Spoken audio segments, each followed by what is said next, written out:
Welcome student, lockdown पाठशाला DC Ramgarh में आप सभी का स्वागत है। मैं Arjun Kumar, PGT physics from +2 high school Timra. हमारा आज का टॉपिक है potential energy and conservative force. किसी वस्तु की स्थिति और आकृति के कारण ऊर्जा को पोटेंशियल एनर्जी या स्थितिज ऊर्जा कहते हैं। डैम की रिजर्वायर में जो पानी होता है उसमें पोटेंशियल एनर्जी होता है। जब किसी वस्तु को अर्थ सरफेस से ऊपर की ओर उठाते हैं तो उठाने में जो वर्क डन खर्च होता है वो उसमें पोटेंशियल एनर्जी के रूप में स्टोर रहता है। पेड़ की शाखा से लगा सेव में पोटेंशियल एनर्जी होता है। टाइप्स ऑफ पोटेंशियल एनर्जी दो प्रकार के होते हैं। Number 1 gravitational potential energy and number 2 elastic potential energy. Gravitational potential energy किसी वस्तु की स्थिति के कारण जो पोटेंशियल एनर्जी होता है उसे ग्रेविटेशनल पोटेंशियल एनर्जी कहते हैं। इलास्टिक पोटेंशियल एनर्जी किसी वस्तु की आकृति में परिवर्तन के कारण जो पोटेंशियल एनर्जी होता है उसे इलास्टिक पोटेंशियल एनर्जी कहते हैं। Expression for gravitational potential energy, माना कि m द्रव्यमान में कोई वस्तु अर्थ के सरफेस पर है, g acceleration due to gravity है। जब वस्तु को h ऊंचाई तक ऊपर की ओर उठाया जाता है तो उसमें उठाने के लिए उसमें बल लगता है और वो बल वस्तु की वेट के बराबर होता है। Force needed to lift the body F equal to weight of the body, this equal to mg. The work done on the body in raising it through height h, तो work done equal to force into distance. तो ये force जो है wait के बराबर हो रहा है और डिस्टेंस ये जो है ऊंचाई h, means W equal to F H equal to M G H. This work done against gravity is stored as gravitational potential energy U of the body, means U equal to M G H. ये work done जो है वस्तु में gravitational potential energy के रूप में संग्रहित रहता है। At the surface of the earth is equal to 0, gravitational potential energy at the surface of the earth is 0। Potential energy of a spring, जब किसी स्प्रिंग को खींचा जाता है या दबाया जाता है तो किसी छोटी सी दूरी से तो इसमें एक रीस्टोरिंग फोर्स जो है डेवलप होता है जो स्प्रिंग को इसके नॉर्मल पोजीशन में वापस ले आता है। जिसे हम देख रहे हैं स्प्रिंग को दाईं ओर खींचा गया है, एक एक्सटर्नल फोर्स लग रहा है, फिर यहाँ पे स्प्रिंग को दबाया गया है तो यहाँ पे एक रीस्टोरिंग फोर्स एक्ट होगा जो इस एक्सटर्नल फोर्स की अपोजिट डायरेक्शन में होगा। यहाँ पे एक रीस्टोरिंग फोर्स एक्ट होगा जो इस कंप्रेशन के अपोजिट डायरेक्शन में एक्ट होगा। This restoring force is proportional to displacement and its direction is opposite to displacement. ये रिस्टोरिंग फोर्स जो है जितना ज़्यादा विस्थापन होगा उतना ज़्यादा फोर्स लगेगा। Means F is proportional to minus X, means F equal to minus K X, equation 1। फिर K is called spring constant. The external force is equal and opposite to restoring force, means F external equal to minus A, means F external equal to plus K X. Let the spring be further stretched through the distance D X, work done dw equal to, spring को फिर से हम dx distance में stretch कर रहे हैं तो dw work done क्या होगा, F external dot dx equal to F external dx cos 0।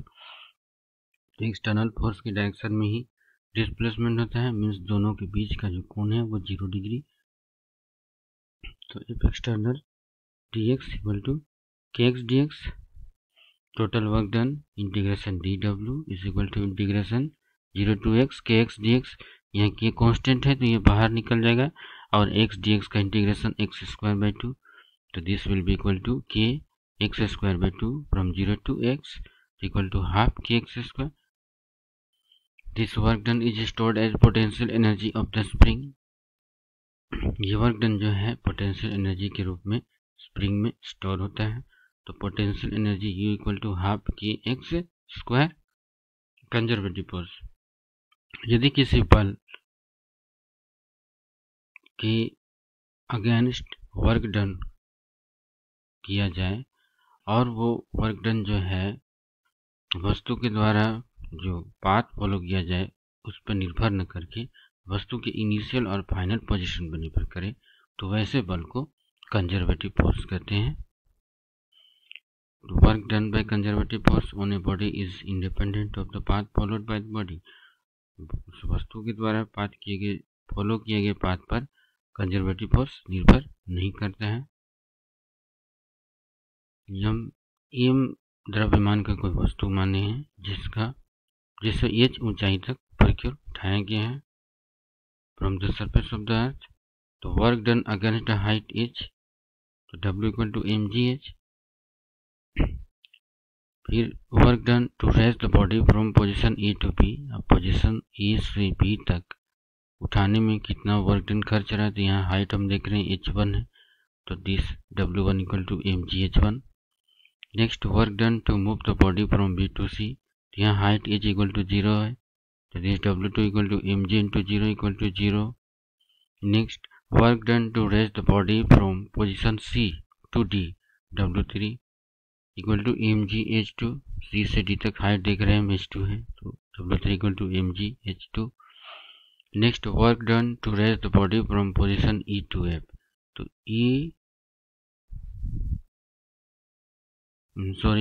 Work done to move the body from position D to E equal to 0, क्योंकि D से E तक कोई हाइट नहीं है, h equal to 0।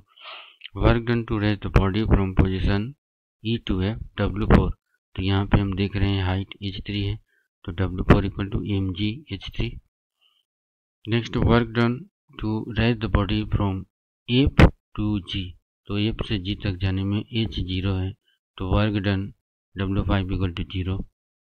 Total work done to raise the body to height h along the path A, B, C, D, E, F, G, A, B, C, D, E, F, G, यहाँ से यहाँ तक follow करने में total work done कितना होगा, W equal to W1 plus W2 plus W3 plus W4 plus W5।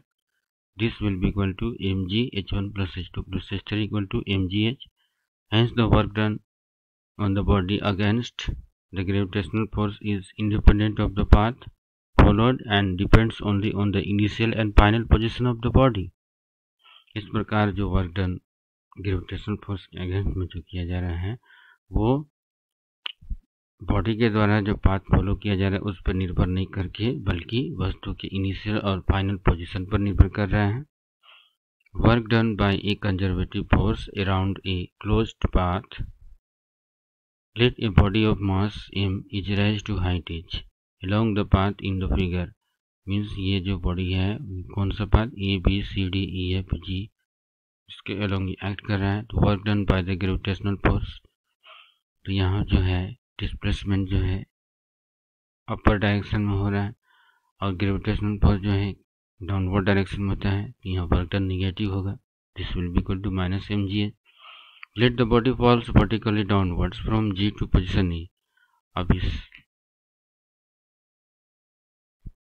G से position E तक देख रहे हैं कि H ऊंचाई से नीचे की ओर आ रहा है, तो यहाँ पे वर्क डन mgh होगा क्योंकि ये ग्रेविटेशनल फोर्स के अलोंग है, ये पॉजिटिव होगा। So work done by the gravitational force around the closed path, अब ये क्लोज्ड पाथ हो गया A, B, C, D, E, F, G, फिर E पर वापस आ गया, this equal to minus mgh plus mg, this will be equal to 0, means work done by conservative force on a body around a closed path is 0. Thank you.